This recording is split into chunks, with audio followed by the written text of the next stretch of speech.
Thanks for being here. Subscribe to Cheating Stories Best, so you don't miss new stories. The wife wrote down some notes in the diary and the husband noticed it, and soon opened it. Having read it, he was shocked to see. Today's story has a subplot. Enjoy watching it.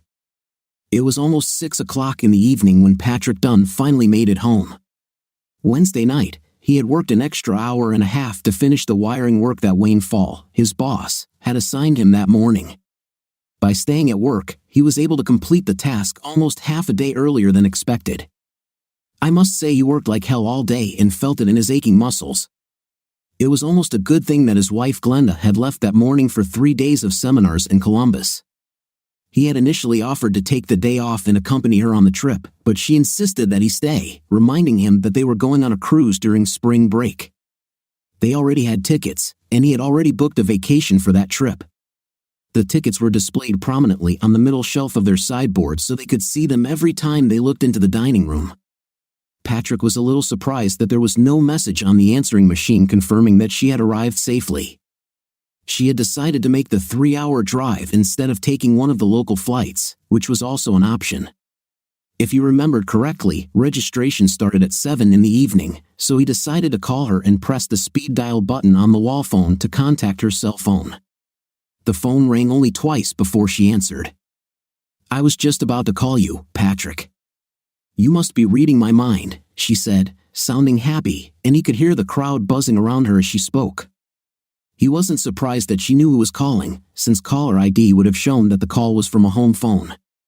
"You know that I could always read your thoughts, dear. So, you arrived safely? How was the journey? I hope you still have all your wings intact." He laughed loudly, knowing her first words in response would be to defend her driving skills. He could imagine the look of annoyance on her pretty face and knew that if they were face to face, she would stick out her tongue to show what she thought about his question. The fact that it was January and there was a chance of light snow made him a little worried about her car ride. He would have preferred she took the flight, but he was glad she answered so quickly. She laughed before answering, "Of course it's okay. The trip went smoothly, traffic was light, and I had no problem finding the Sheraton Hotel. That map you printed off the internet was a big help. Honey, you know I'll do anything for you." "Nothing's too good for my Glenda," he said. "In fact, I spoke to the boss this morning, and he willingly agreed to give me some time off so I could join you here." "No, you're not coming here," she replied quickly, her voice rising an octave higher. She paused for a moment and continued more calmly, "We've already talked about this, Patrick. You know I want to wait until spring break so we can go somewhere together." "Yes, I know. I'm just teasing you, Glenda." "I haven't talked to him about the vacation," he said. This had been his intended answer even before her outright refusal, but it bothered him that she had rejected the idea so forcefully. "I'll stay home like a good boy and do what I'm told." He laughed after these words since he usually did not allow her to get her way so easily. He felt the relief in her voice when she said, "I'm glad to hear that, Patrick. These days will be boring, and I've already decided on a busy seminar schedule. We wouldn't have much time to spend together while I'm here. You said I must have read your mind. Glenda, was there something you wanted to talk to me about?" "Oh, good thing you reminded me. I can't find my travel bag, you know, the one with my sewing kit and lint brush and everything. I was sure I packed it. You can check in the bedroom. Did I leave it there? Maybe it's in the trunk of the car if you don't find it in the bedroom." "Of course, dear. Wait a minute, I'll get the portable phone in the bedroom." He set the phone down on the kitchen table and quickly headed upstairs to their bedroom. As soon as he entered the room, he noticed the bag she was looking for on the corner of the chest of drawers. He picked up the portable phone and said, "Problem solved. The bag you're looking for is right here on the dresser. You'll just have to be careful not to lose the buttons and stay away from the lint." He laughed. "Oh, thank God it's there. I wouldn't want to go into the garage and look for it. There's a little store in the hotel lobby, and I can buy whatever I need there." She hesitated a bit before continuing, "I have to go now, honey. They open the front desk early, and I'm third in line." She quickly added, "I probably won't be calling much this week since I have a presentation scheduled for tomorrow night from 7:30 to 10 p.m., and they have a dinner party scheduled for Friday night." My last seminar is Saturday morning, so I'll go home straight after lunch and be home in time for dinner. Dear, that's okay, honey. I worked longer today and I'll probably do the same on Thursday and Friday as well. Call me if you can, and I'll call you if there's anything important. Anyway, I'll see you at dinner on Saturday. They exchanged a few more pleasantries before ending the conversation. As Patrick returned to the kitchen to hang up the phone, he began to think about Glenda and her reaction to his joke about joining her. She had been acting a little strange the past few months, sometimes too quiet, sometimes trying too hard to please. Even when they first seriously discussed the possibility of him accompanying her on this trip, her reaction was a categorical rejection of the idea. The realization that he was hungry took his mind off Glenda's actions over the past few months, and he decided to order pizza. With almost 40 minutes left until the expected delivery time, he immediately went upstairs to take off his dirty work uniform and take a shower. When he finished, he put on casual jeans and one of his many work t-shirts, all bearing the logo of Anderson Electric, his employer. He was relaxing at the kitchen table, enjoying a beer when his pizza arrived. He knew he should have cooked himself a more nutritious dinner, but being overweight had never been his problem. His work kept him in good shape. Glenda wasn't a big fan of pizza, so he felt comfortable indulging himself while she was gone. He would eat the leftovers the next day, taking them for lunch. Most workplaces had a microwave where he could heat up his food. He spent the next hour watching one of the news programs on TV but soon realized that his attention on the talking head had waned, and he was thinking again about Glenda and her change in behavior over the past 60-odd days. It bothered him that something had changed in her and that she had so categorically rejected his offer to join her on the trip. At 35, Glenda was a real beauty, tall and slender, with long dark hair and dark eyes. She worked as a sociology professor at a local college and had recently been hired at the end of the last school year, a fact she was very proud of. As one of the junior members of the faculty, she had more classes than most, but she mentioned that she was assigned a teaching assistant, or as she called it, a teaching assistant, as the fall semester began. She told him how nice it was that her teaching assistant, a senior who would graduate in the spring, could help her with grading papers and student advising that she had always been responsible for. She mentioned his name was Anthony, but Patrick couldn't remember if he'd ever heard his last name. His name came up a few times in the first couple of months, but she hadn't said anything about him in a long time. In mid-November, she brought up the topic of upcoming seminars she wanted to attend. They were scheduled for the week between New Year's and the start of the second semester. It was considered professional development, and the college covered most of the costs. At first, when he offered to accompany her, she did not object. After 2 weeks, she had already firmly decided that she did not want him to go with her, suggesting instead a trip together for spring break. Reluctantly, he finally agreed to her categorical decision.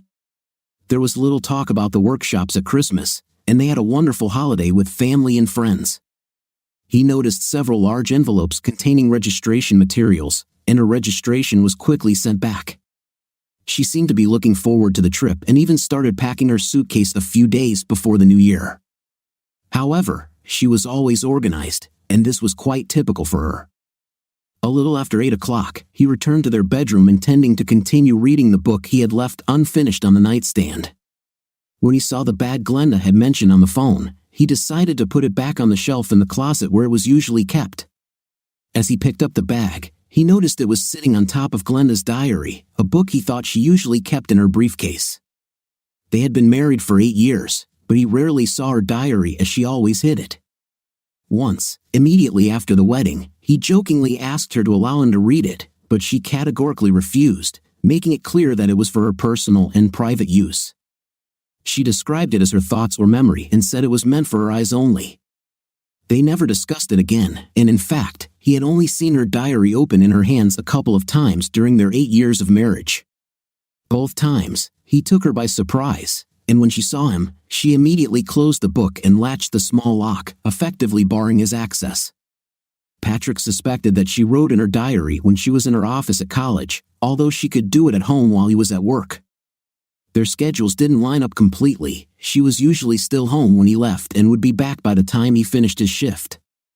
Returning the bag to the shelf, he went back to the dresser and picked up the diary, touching it for the first time. The book was about 6 inches by 8 inches and an inch thick. It was covered in red leather and securely closed with a clasp held in place by a small brass lock. Holding the book, Patrick thought it probably contained the secret to Glenda's behavior change over the past few months. Instead of putting the book back on the dresser, he carried it downstairs. Returning to the kitchen, where the light was brighter, he carefully examined the book and its lock. The first thing he noticed was that, when he looked at the top and bottom of the book, only about a third of the pages were used while the rest appeared to be new. His first thought was that this book was likely Glenda's only diary. It was impossible for 8 years of notes to take up only a third of the book. He knew there must be other older volumes. After thinking about it for a couple of minutes, Patrick realized that the only likely place to keep the previous diaries was in Glenda's closet. Each of them had their own closet, and he never entered hers. Even as he thought about it, he headed upstairs to their bedroom. After 5 minutes of careful searching, he found a shoebox on the back of the top shelf and opened it to find a stack of red leather journals. He immediately returned to the kitchen with his discovery. The first thing he noticed was that all the diaries were the same. The ones in the box had a small white circle with a number on the spine, and the 6 books were numbered 1 through 6. The current diary was not numbered. As he examined them, he noticed that the word Coons was embossed on the bottom of the back cover of each diary, which he recognized as the name of a local specialty store. The next thing he noticed was that all 7 locks seemed identical, without any identification numbers or marks. He wondered if they were all opened with the same key. Another thought quickly occurred to him, and he immediately took the telephone directory from the shelf under the phone and found the number for Coons Specialties. It was already 20 minutes to 9, and he wondered if they would still be open. Since many shops in the city center were open late on Wednesdays, he hoped they might be. The phone was answered within 2 rings. Coons Specialties, how may I help you? The voice belonged to a young woman, and she sounded sincere. Hello, I heard that you have a line of red leather journals that are about 6 by 8 inches. Do you know if you have any in stock? I'd like to buy one as a gift. I think I know what book you're talking about. Wait a minute, I'll go check if they're on the shelf. She walked away from the phone for a few minutes before returning and saying, yes, we have 2 in stock. After he learned that the store would be open until 10 in the evening, Patrick quickly went to take a look at the new diary, which he might be able to use to get the small key that would open the others. It was a risky move, but he knew that if he tried to pick the lock, he would probably ruin it, and Glenda would never forgive him for trying to pry into her journals. Half an hour later, Patrick was driving home with one of the red leather diaries and the key in his bag next to him. It was expensive, almost $160, but he didn't care about the price. It was a small price to pay if he could find out what was bothering his wife. He could always give her a new diary for her birthday. He already had suspicions that she might be hiding her illness from him. She had done this once before when tests showed abnormal results, and she was worried alone without sharing it with him. In the end, it didn't turn out to be anything serious, but the thought that she had a mammogram in the fall never left his mind. Another reason for her concern could be conflicts with members of the college faculty. He knew that if she had problems with a colleague, she would never tell him about it. Glenda believed in solving her problems on her own when it came to her work. There was another possibility, of course, that lurked in the back of his mind, and he consciously tried to ignore it, but it kept popping up in his thoughts. What if she was cheating on him? Like any gullible husband, he couldn't admit it to himself and instead focused on other possible explanations.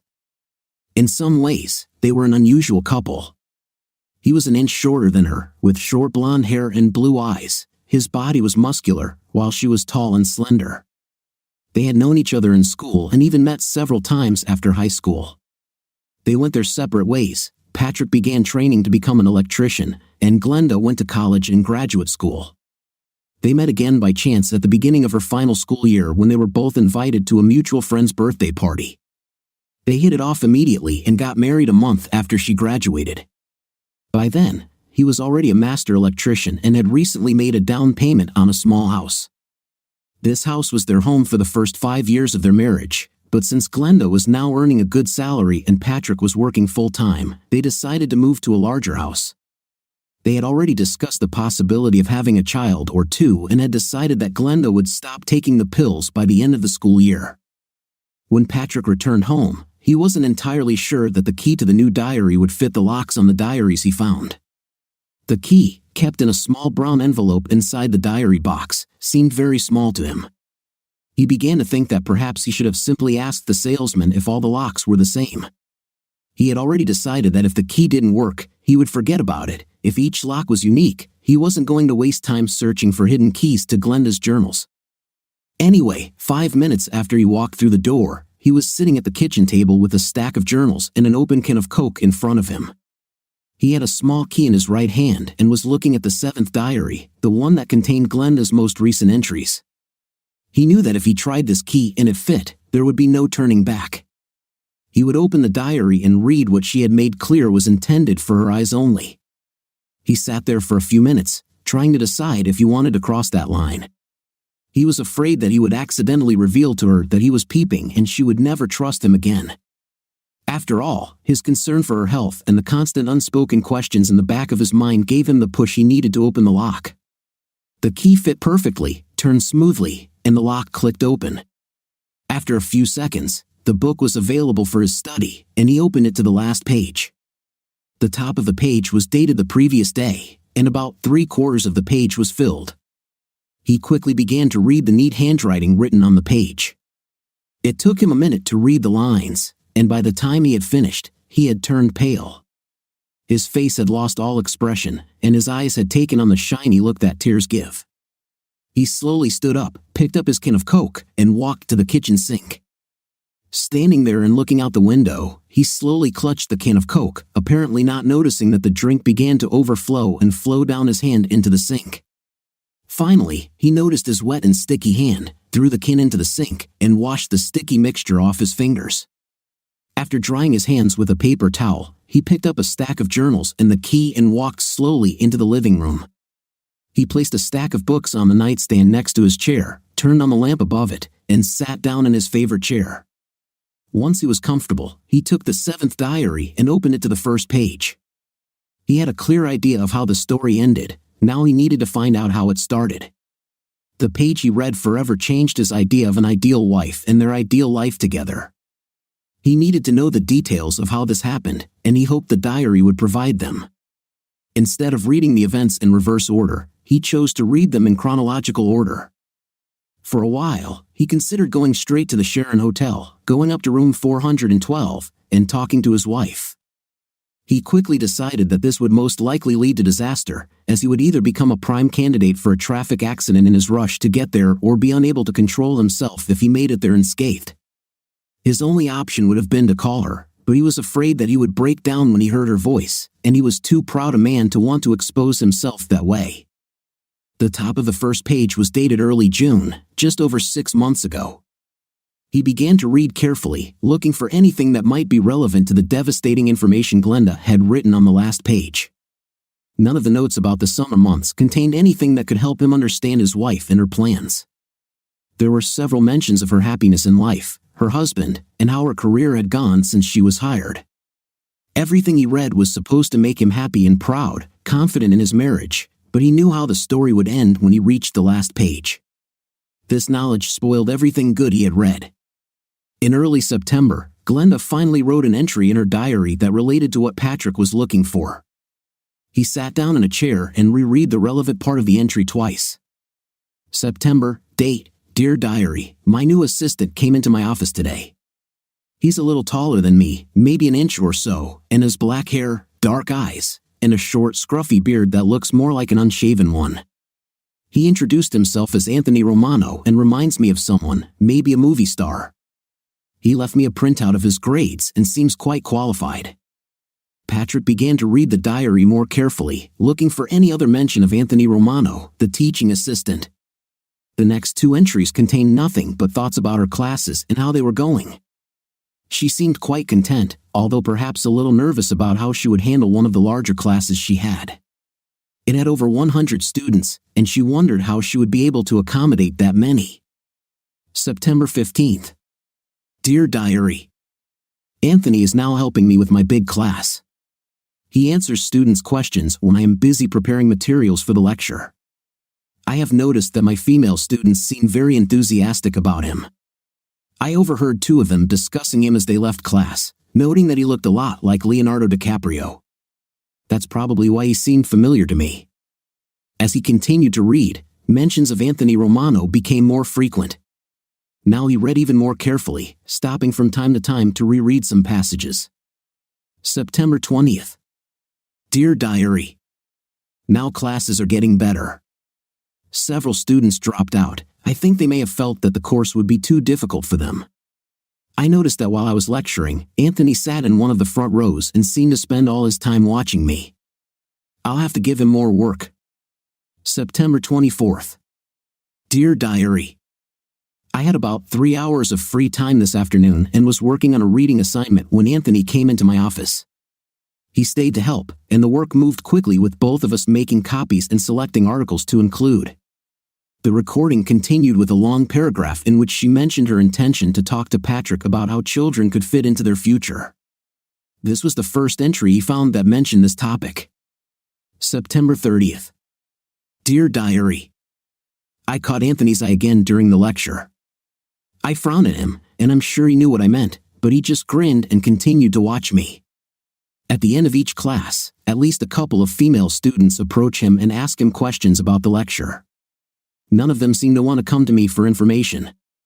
I guess they are more interested in him than in me. Overall, my students are doing well, which makes me very happy. It's not that I haven't lectured before, but now that I'm a professor, I feel more pressure to make sure my students succeed. There were several entries in a row with no mention of Anthony, although they showed that her classes seemed to be going very well. In all her entries, she was happy and optimistic and mentioned her determination to talk to Patrick about their plans. He remembered that sometime in the fall, they first talked at length about their common desire to have at least one child. Glenda wanted to finish her first year as a professor without the worries and responsibilities of pregnancy, so they decided to wait until the end of the school year to start trying to get pregnant.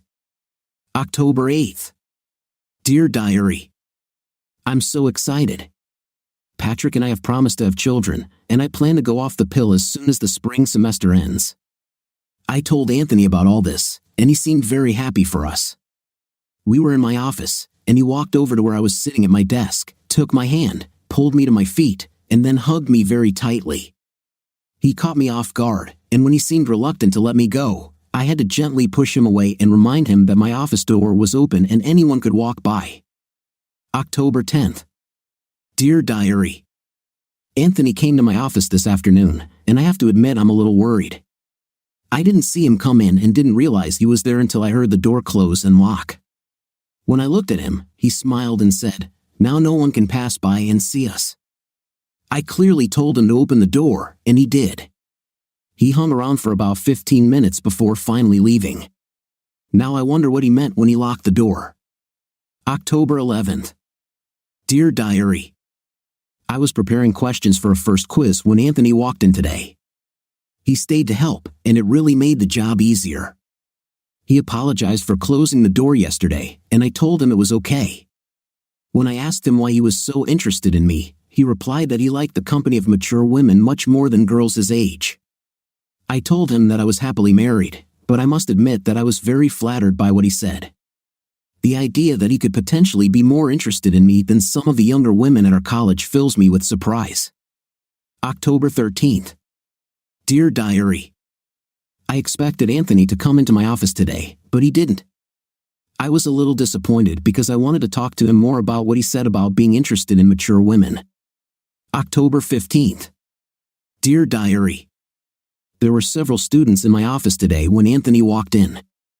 I hoped you would stick around until the last one left, but he left when I finished discussing essay topics with the last group. October 16th. Dear Diary. Today I finally got the chance to talk to Anthony. He asked if he could close the door so we wouldn't be disturbed, and I agreed. I was able to ask him why he found mature women more interesting, and he said that his first intimate experience was with a 40-year-old widow who lived next door to him. He claims that he finds that girls his age don't know what they want, unlike mature women.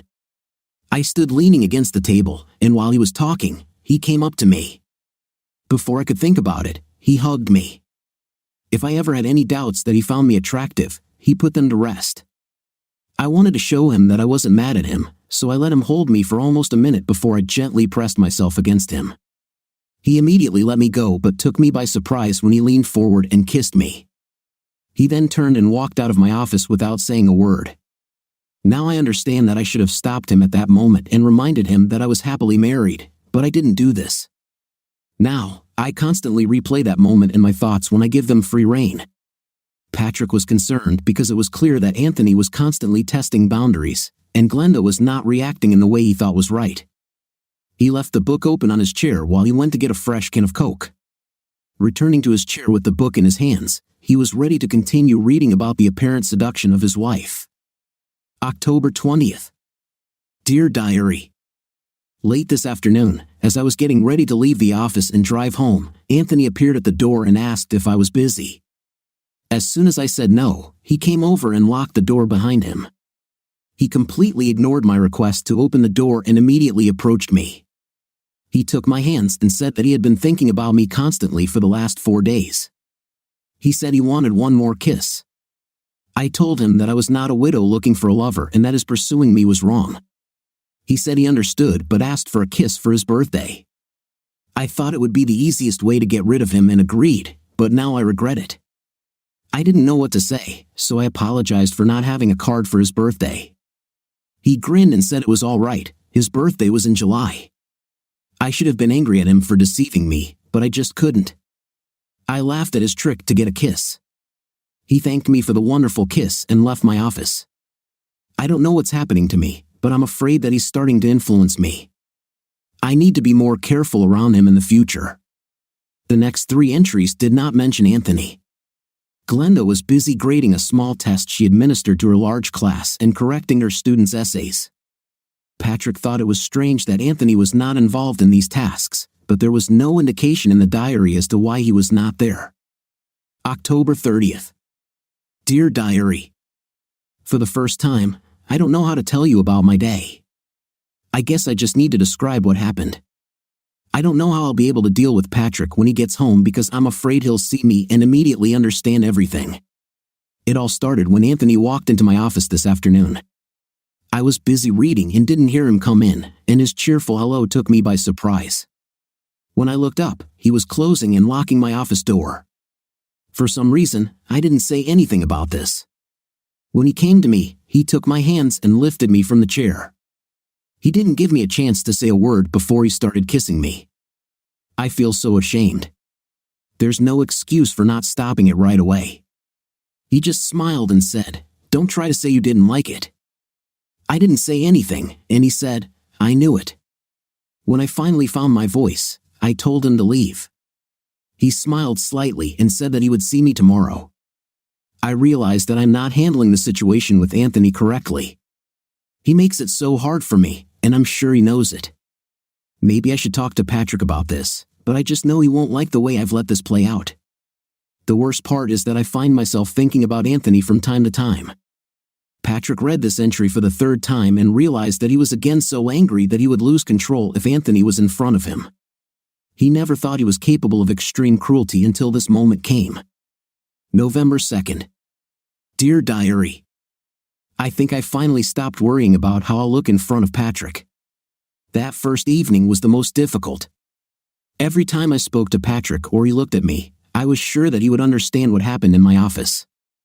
At one point, he asked if something was bothering me, since apparently I was acting a little strange. Under pressure, he accepted my denial without question, and I realized how easily I could hide everything from my husband. I hope I never have to do this again. November 6th. Dear Diary. It had been several days since I last saw Anthony alone. He was at a lecture where he was supposed to help me, and I noticed that he was still looking at me. When he catches my eye, he smiles at me, and I'm sure I blushed. For the first time, I'm wondering how I'll cope the next time he comes to my office alone. November 8th. Dear Diary. Anthony walked into my office this afternoon, but several other students were already there. I looked at him as he walked away, and he blew me a kiss and grinned. I'm sure the other students didn't see this since their backs were turned to him, but I wish he would have been more considerate of my situation. I received an invitation to a series of seminars in Columbus just after the new year. It looks interesting, and I think I'll go if I can. I ordered an information pack. November 9th. Dear Diary. Yesterday was another day that's difficult for me to talk about. Once again, I am very unhappy with both Anthony's behavior and my own, and I am wondering how this will all end if I don't do something soon. I had a couple of free hours this morning and was busy when I heard the office door open and close. I don't know how Anthony manages to walk in without me noticing. I asked him to open the door, but he simply ignored me. When he tried to lift me from the chair, I resisted. Unfortunately, my resistance quickly faded as he persisted. I thought, what can one more little kiss do? If only that was all. If I had had the common sense to limit myself to this, it would be easier for me to describe it all. As soon as I regained control of myself, I pushed him away and ran into the bathroom. I had tears in my eyes as I put my clothes in order. All I could think about was how angry Patrick would be if he saw us or ever found out about this. Just as I finished cleaning myself up, Anthony walked through the bathroom door. I think he saw that I was very upset and left immediately after saying that he wouldn't apologize and that he hoped we could do it again. I should have told him not to even think about it, but I was too upset and couldn't speak until he left. What really surprised me was how well I was able to handle myself in front of Patrick when he got home from work. I'm sure he didn't suspect anything, and I find it hard to believe that I didn't feel any pressure when we talked all evening. Last night, we made love, and it was as good as ever. Maybe I was still feeling the effects of my high from the morning, or perhaps I wanted to prove to myself that Anthony couldn't match Patrick in the art of love. Once again, the entire entry was devoted to the episode with Anthony. Patrick, having read it again, felt a wave of anger. Finally, he turned the page and continued reading Glenda's diary. There was no mention of Anthony in the notes all week. Glenda was clearly pleased that the first semester was coming to an end. There were only a couple of weeks left, and she was looking forward to their completion. November 17th. Dear Diary. God, I just don't know what's wrong with me. Anthony has gained a power over me that I could never have imagined. I don't know if it's his tough exterior or some internal flaw in me, but I just can't maintain control around him. This afternoon, he came into my office and sat on the corner of my desk. I told him we needed to talk about what happened the last time he was here, and he quickly agreed.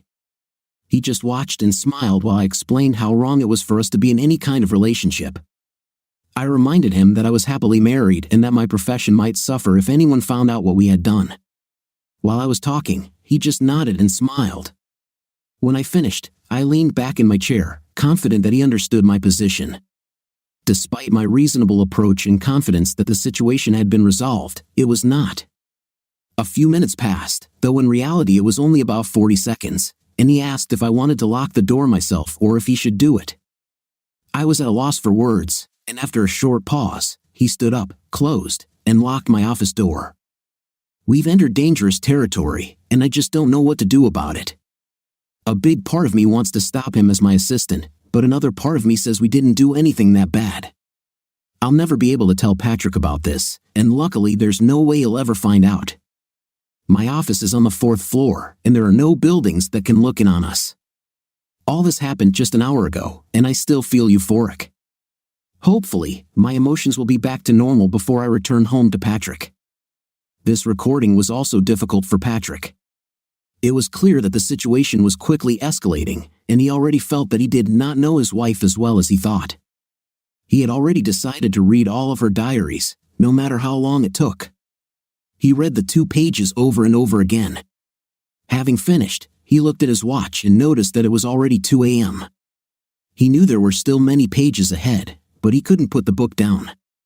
Before continuing, he called the Anderson Electric office and left a voicemail saying he would be taking the next day off for personal reasons.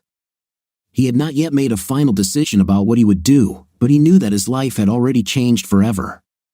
Where there had once been love and dreams of the future, there was now a cold emptiness and growing anger. Before continuing to read the diary, he went to the bathroom to make room for the last can of Coke and then grabbed a fresh can from the kitchen. On his way back to the living room, he didn't feel tired and didn't think it was caused by the caffeine in his drink. His mind was in overdrive, trying to process everything he was reading. He looked at his watch again and was surprised that only 8 hours had passed since he spoke with Glenda. His suspicions were beginning to arise. November 22nd. Dear Diary. Anthony was in the office this afternoon, and I purposely kept the table between us. He didn't insist or try to lock the door. I've felt so guilty these past few days that I couldn't even let him touch me. I think he sensed my determination to keep things on track. I hope I can maintain this firmness. The next few days of recordings contain no mention of Anthony. Glenda was feeling optimistic as the first semester came to an end. There were only a couple of weeks left, and she was looking forward to their completion. November 23rd. Dear Diary. I told Patrick about the workshops, and he was open to me going. He even offered to take some time off to go with me. I'll have to think about this. There might be a few things we could do when I'm not in class.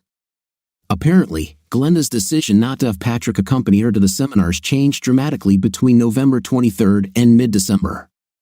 Patrick continued reading. November 25th. Dear Diary. Anthony stopped me in the hallway this morning and asked if I would reconsider the possibility of him visiting the house. I clearly told him that this would never happen. He especially wanted to know if Patrick had night business trips. His next idea was that I could visit him at the house on 2nd Avenue that he shared with 3 other students. When I told him I would never do that, he said I could always call him if I changed my mind. His name and number were in the phone book. Apart from trying to get me to meet outside of college, he behaved himself. I told him about the seminars I was planning to attend, and he showed great interest in them.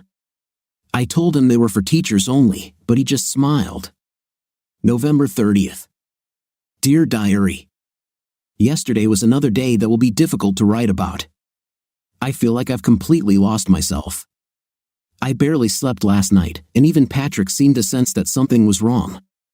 I wish I could explain to him what's on my mind, but it's simply impossible. I've been fantasizing about Anthony several times over the past couple of days. I don't have any feelings for him, but I just can't close my eyes to it and forget what we did. That's what I was thinking when he walked into my office this afternoon. I was preparing exam materials, and he helped me finish the work in half an hour.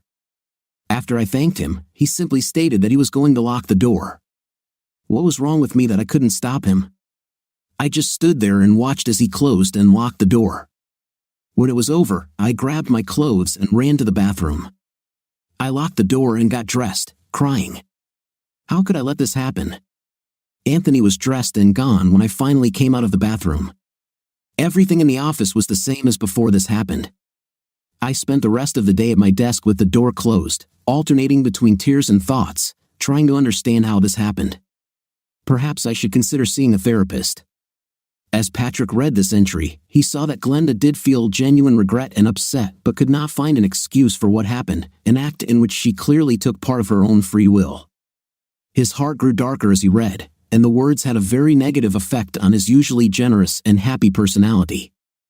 The Patrick who began to emerge was not the person his friends, family, or even Glenda would know. December 7th. Dear Diary. Anthony came into the office this morning to say goodbye. He is flying home for the holidays after his exam tomorrow. He wanted to know if I should ask him to come back early so he could come to the seminar with me. I told him to think about it because I haven't made a decision yet. He smiled and said that he would call me in a few days at the office. December 8th. Dear Diary. Today I told Patrick that I wanted him to stay home while I was at the seminar. We could go on a cruise during spring break. We've already discussed the possibility of a cruise, so this is not a new idea.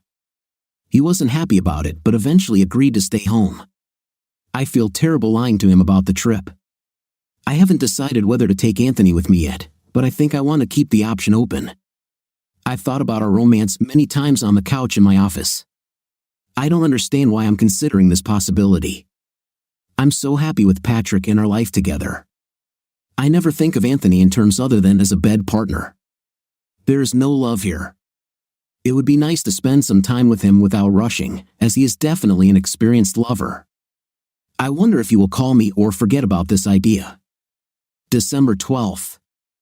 Dear Diary. Anthony called me at the office this morning. He still wants me to take him to Columbus.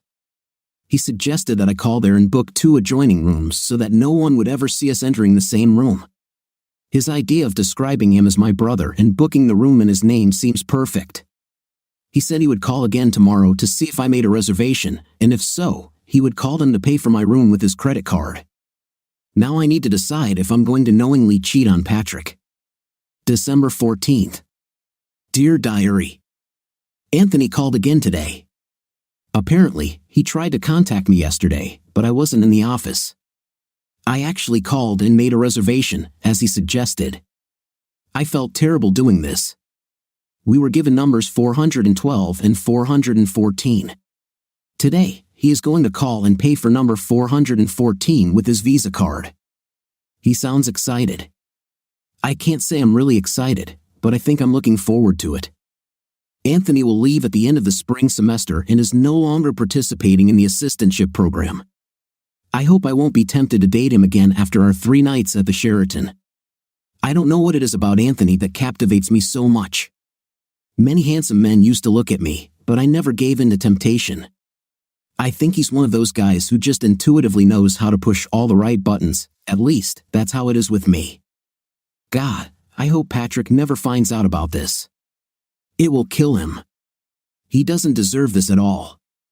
There were several entries for the rest of December, but only one of them mentioned Anthony or the plan he and Glenda had hatched to spend 3 nights at the Sheraton. Apparently, he called her at home 2 days after Christmas. December 28th. Dear Diary. Anthony called me at home yesterday. I was shocked to hear his voice, but I was also grateful that Patrick was at work. Anthony said he was prepared for a man to answer and would have asked for a girl named Veronica if that had happened. He said he just wanted to make sure I was still going to do it, since he would have to come back for New Year's if he was going with me. I told him I was taking him with me, and he got really excited. I tried to sound calm, but inside I had to admit that I was worried too. I really hope this helps me get rid of it. Before Patrick and I got married, I had never spent 2 nights in a row with the same man. I thought about this, and perhaps that's why I decided to agree with Anthony's proposal to spend this time together. I just pray that it brings out everything that's inside of me. Patrick looked at his watch and saw that it was almost 5 a.m. He knew the next entry was the one he had read first, just moments after opening the diary. He had almost finished the last book of Glenda's diaries but had already decided that he had to read them all. Even though what he read suggested that she had never cheated on him before, he had to know for sure. He wanted to know if there was someone else he could direct his anger toward. He already knew that he had a lot to do today, so before finishing the last page, he returned to the kitchen to make coffee. Time for bed would come later. When he returned to the living room with a cup of fresh coffee, he read the last page of the book again. January 3rd. Dear Diary. Well, tomorrow is the big day. I'm going to 3 days of workshops and 3 nights of intim with Anthony. I'll pick him up before I leave town, and I guess I'll drop him off at his house on the way back. Thank God Patrick didn't seriously try to convince me to take him on this trip. I really don't know what I would have said to him if he had.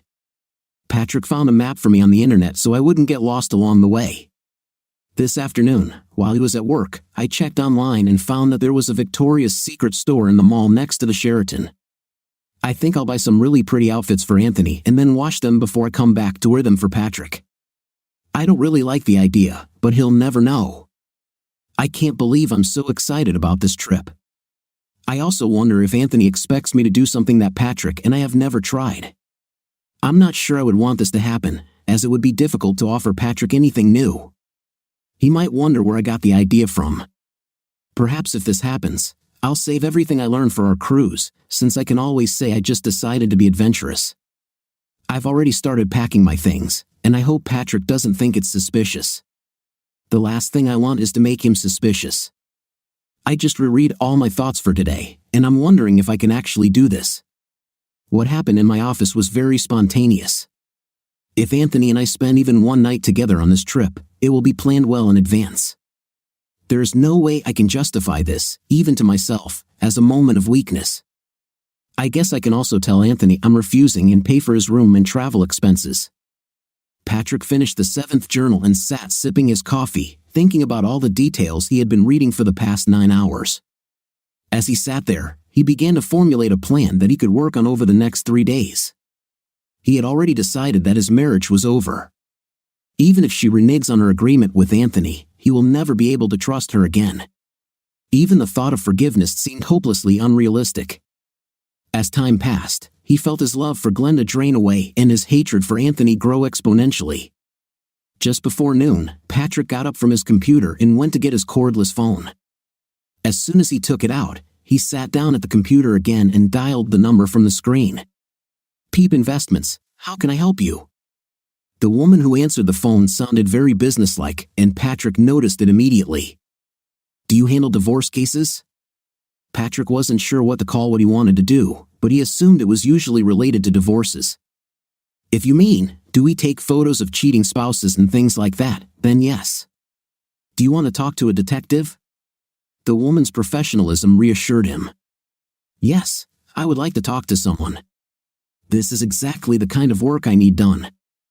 The phone switched to soft rock radio as Patrick waited almost 30 seconds before the detective answered the call. "John Peep speaking.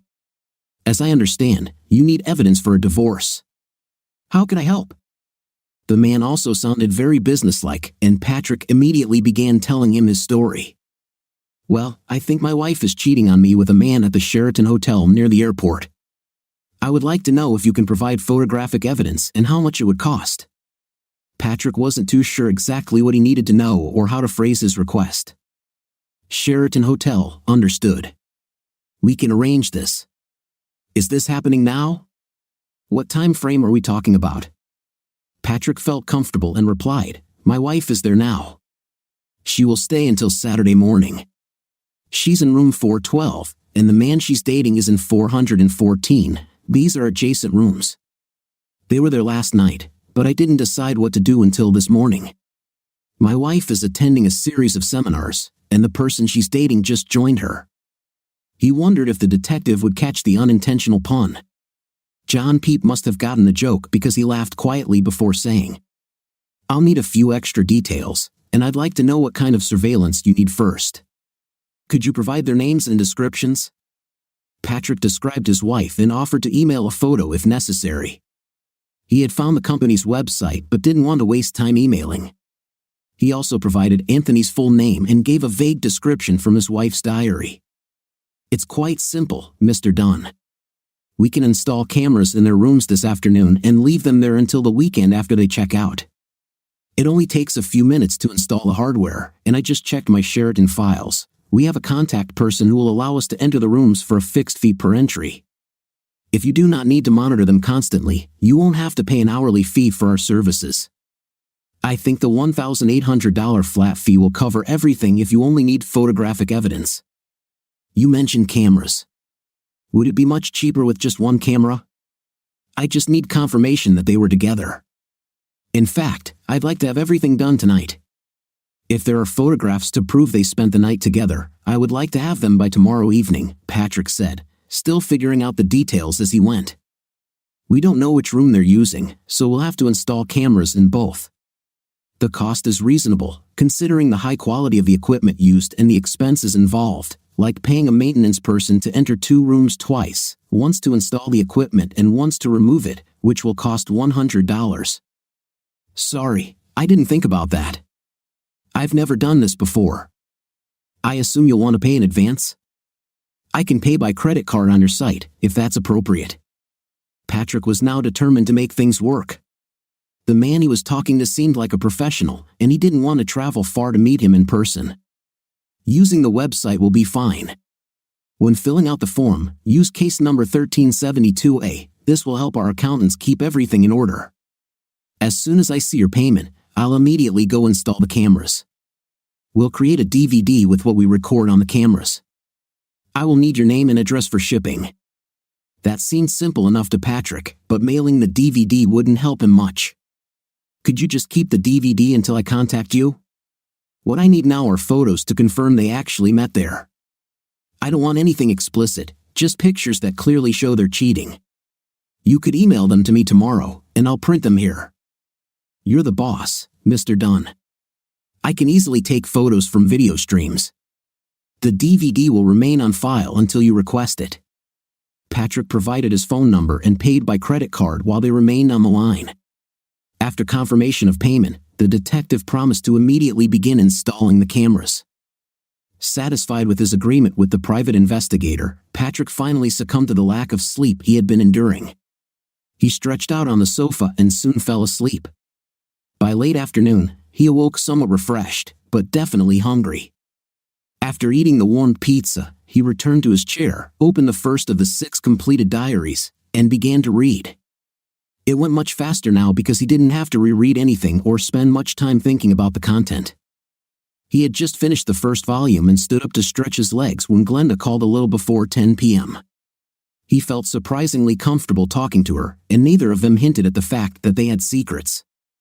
After he hung up, he thought that she was probably as good at hiding her intentions as he was. Now that he had a plan, it was easier to do what he needed to do. As he thought about it, he wondered if he could ever feel normal again.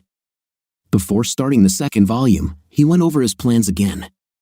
On Friday, he would need to take care of the details, especially visiting his bank and making financial arrangements. He had already called Anderson Electric to quit and was due to pick up his last check sometime the next day. It was past 1 a.m. when he finally finished the second volume. Reading it took much longer than the first because he realized that it was quite possible, even probable, that while he sat there reading, Glenda was in bed with Anthony at the Sheraton Hotel.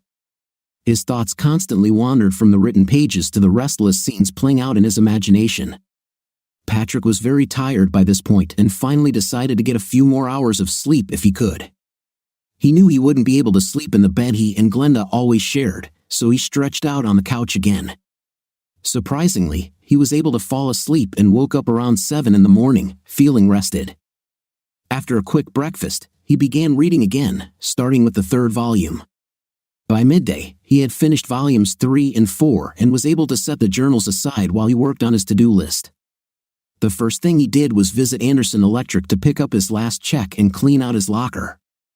The owner, Gus Anderson, tried to persuade him to change his mind, as he hated losing his best employee. After Patrick explained his situation a bit, Gus realized his pleas would get him nowhere and reluctantly shook Patrick's hand, wishing him luck.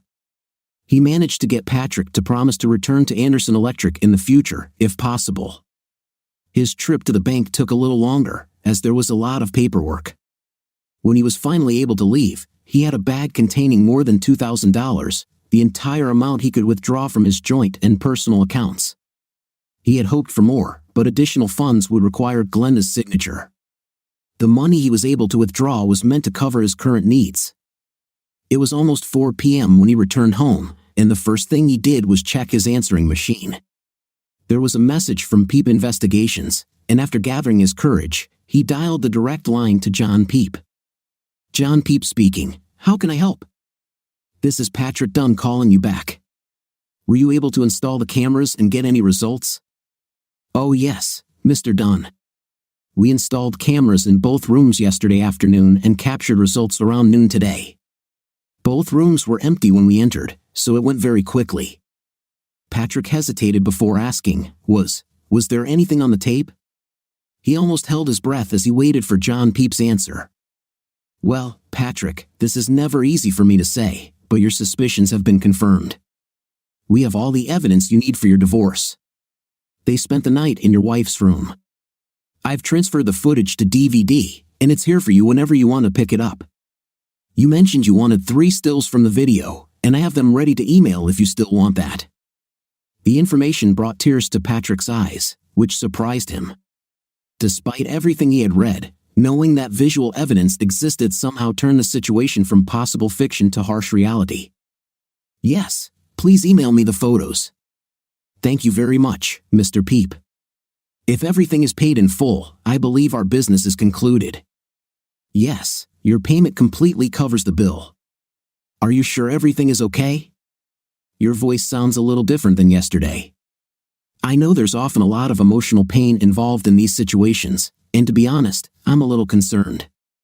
Patrick had mastered his emotions, but there was a certain edge to his voice when he said, I'm fine, thank you.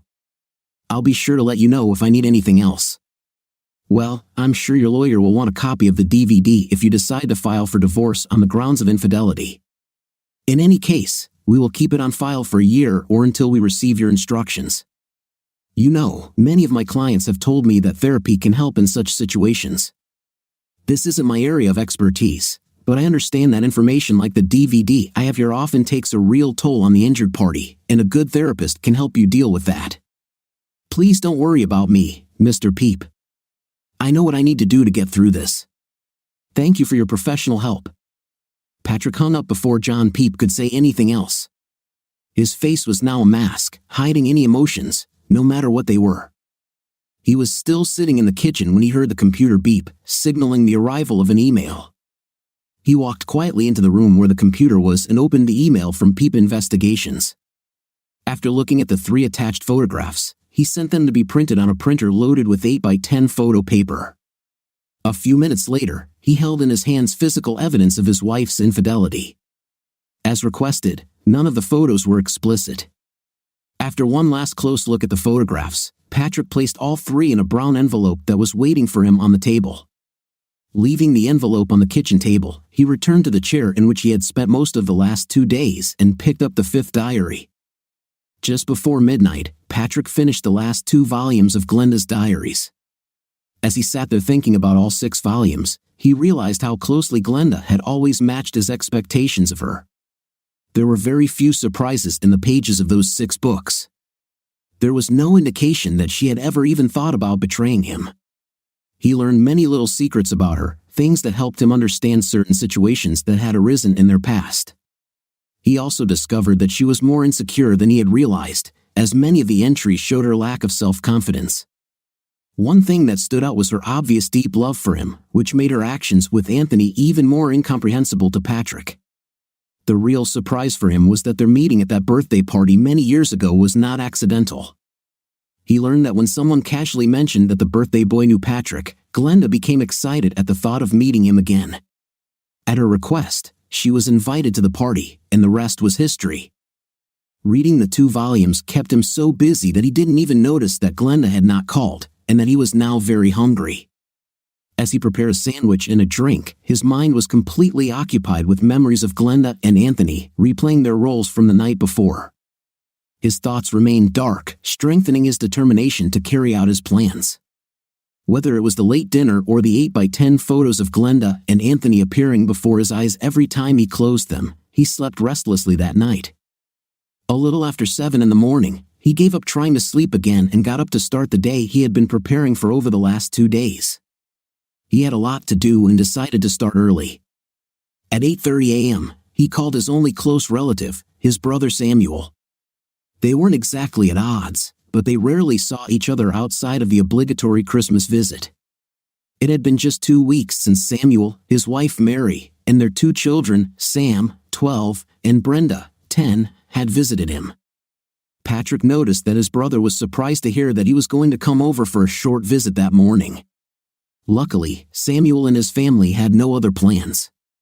Patrick managed to stay busy until he arrived at his brother's house a little after 10 a.m. Knowing that the children would be eager to return to their activities, Patrick called them into the kitchen, where he sat at the table with his brother while Mary made fresh coffee. He knew the family planned to visit Disneyland during spring break, so he gave each of the children a new $100 bill for pocket money. They were delighted with the gift and thanked him profusely, hugging him. "You didn't have to do that, Patrick," Samuel said. "But it was very nice of you to make their day like that. What's happened? Did you win the Powerball lottery?" Patrick forced a small smile and said, "No, that's not it. My luck isn't that great. I just felt generous." The 3 of them were sitting at the kitchen table with their coffee, making small talk. Finally, Mary said, "I don't think there's any need to avoid talking about the big plans you and Glenda have. She told me you're going to have children. I know you'll enjoy having kids around as much as we do." Patrick paused for a moment before responding. "She told you about it, huh? I don't think there are many things that women don't talk to each other about." Before Mary could say anything else, Patrick continued, "It's hard to say how our plans will pan out. A lot can stand in the way of such decisions." He effectively changed the subject by turning to his brother and asking him a couple of questions about his job as a restaurant manager. A few minutes after they finished their coffee, Patrick stood up to leave. "In case I don't see you until next Christmas, "I hope everything goes well," he said, quickly shaking his brother's hand before turning and giving Mary a brief hug. "I'll be thinking about you," he added, and then turned and left. The three of them exchanged goodbyes as he walked to his car. As he drove away, Samuel turned to Mary and said, "I wonder what that was about." He seemed to have something on his mind, but didn't look like he wanted to talk about it. Mary didn't think there was anything unusual about it and replied, "Patrick is probably just killing time until Glenda gets back from the course she signed up for. I seem to remember she said she'd be gone until the evening." They held hands and walked back into the house, discussing their plans for the rest of the day. Just before 6 p.m., Glenda Dunn drove up to her house. She was a little surprised to see that Patrick's car was gone and quickly entered the house through the side door into the kitchen.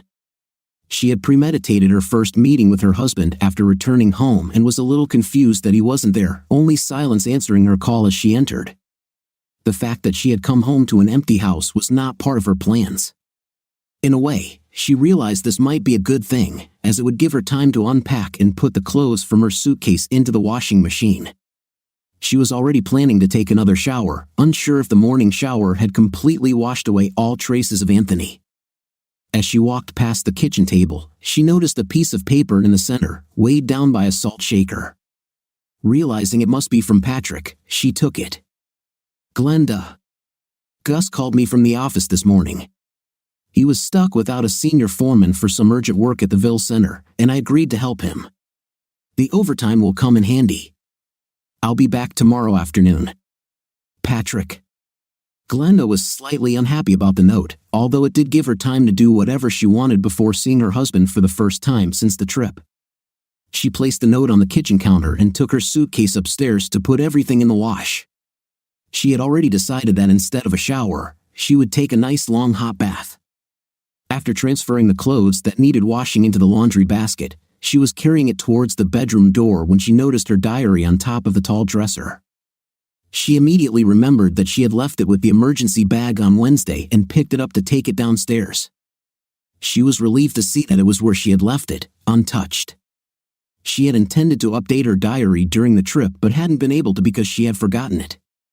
She realized where it was when Patrick told her where the emergency bag was and clearly remembered putting both items there. Apparently, Patrick had put the bag back on the shelf but left her diary where it was. She decided to catch up on her diary while doing the laundry since it was too early to relax in the bath. While the washing machine worked on the last traces of Anthony from her clothes, Glenda made herself a sandwich and a bowl of soup. When she finished lunch, she put the dirty dishes in the sink and went to the phone, pressing Patrick's speed dial button.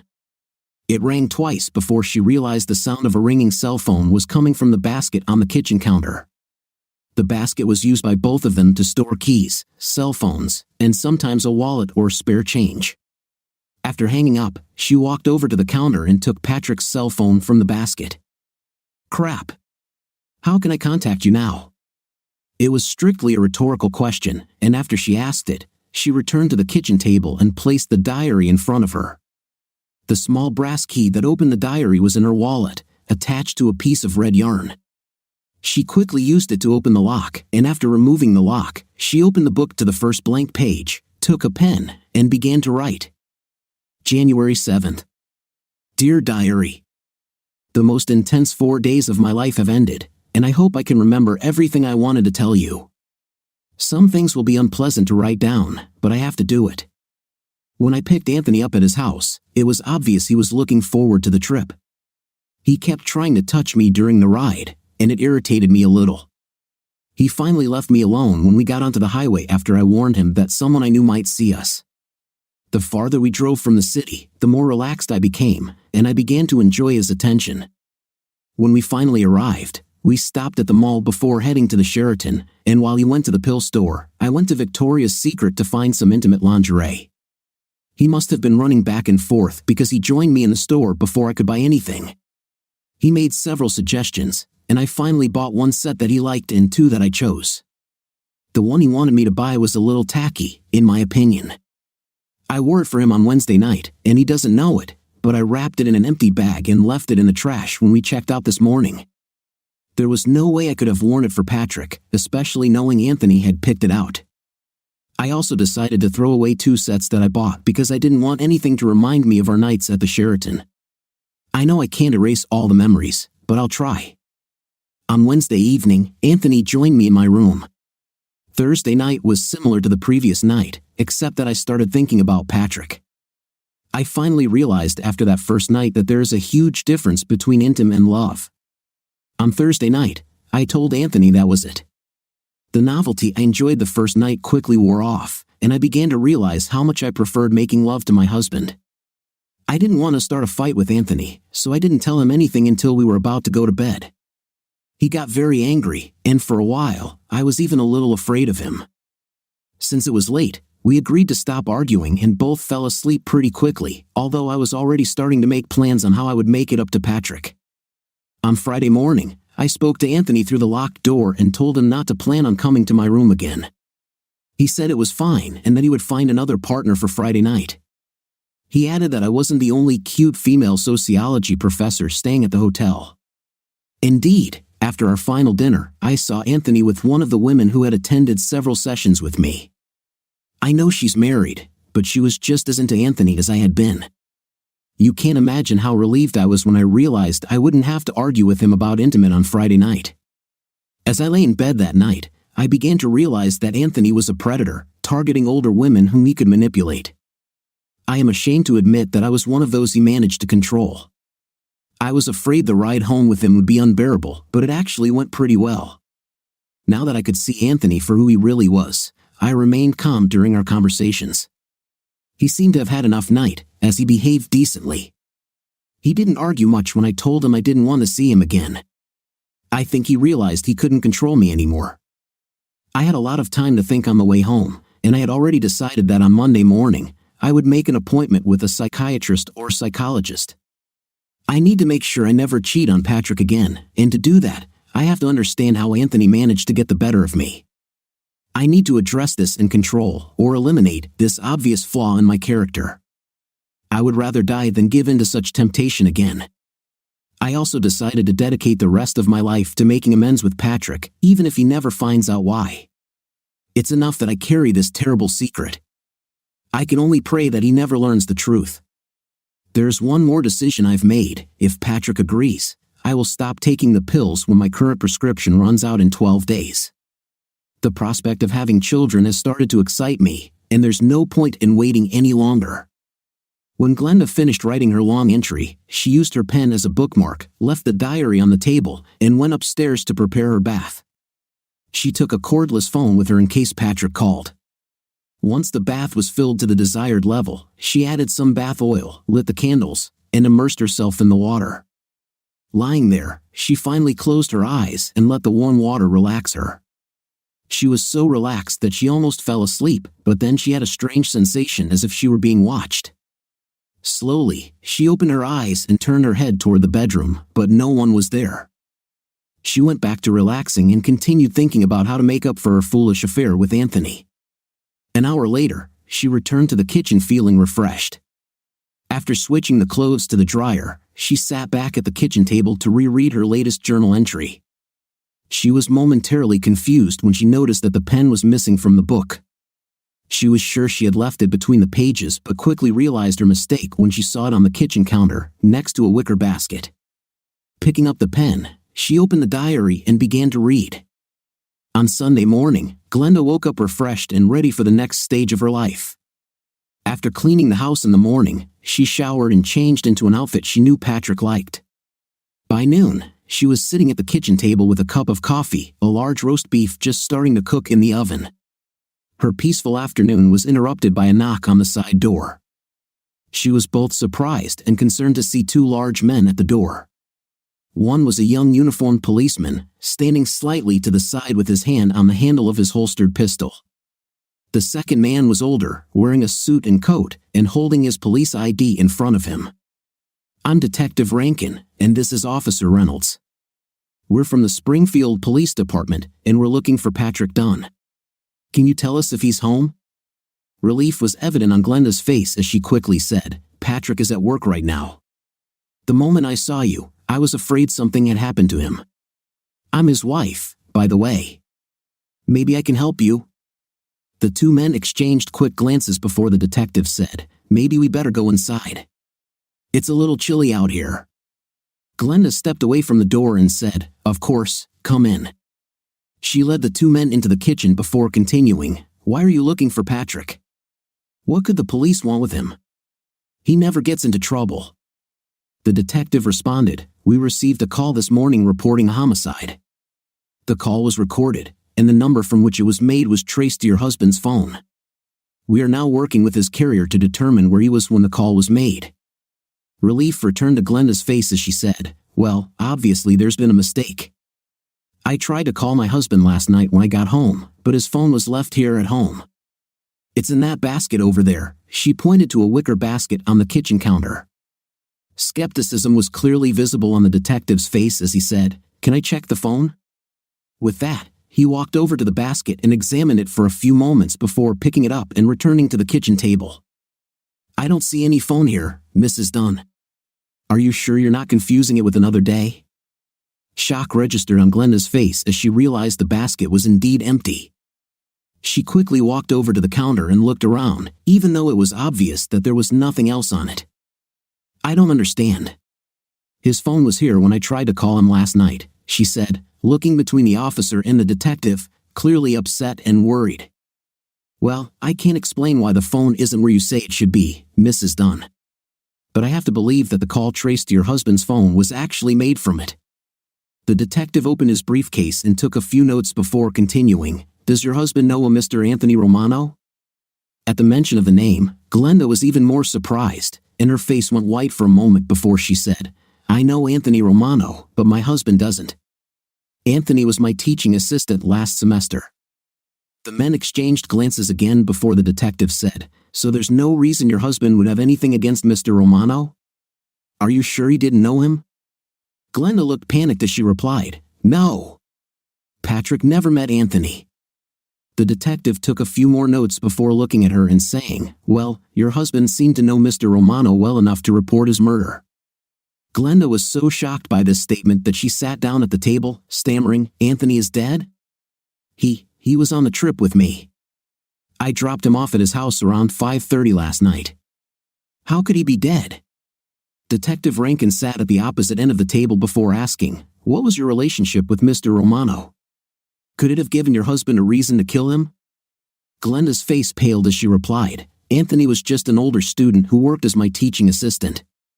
There was no reason for my husband to do anything to him."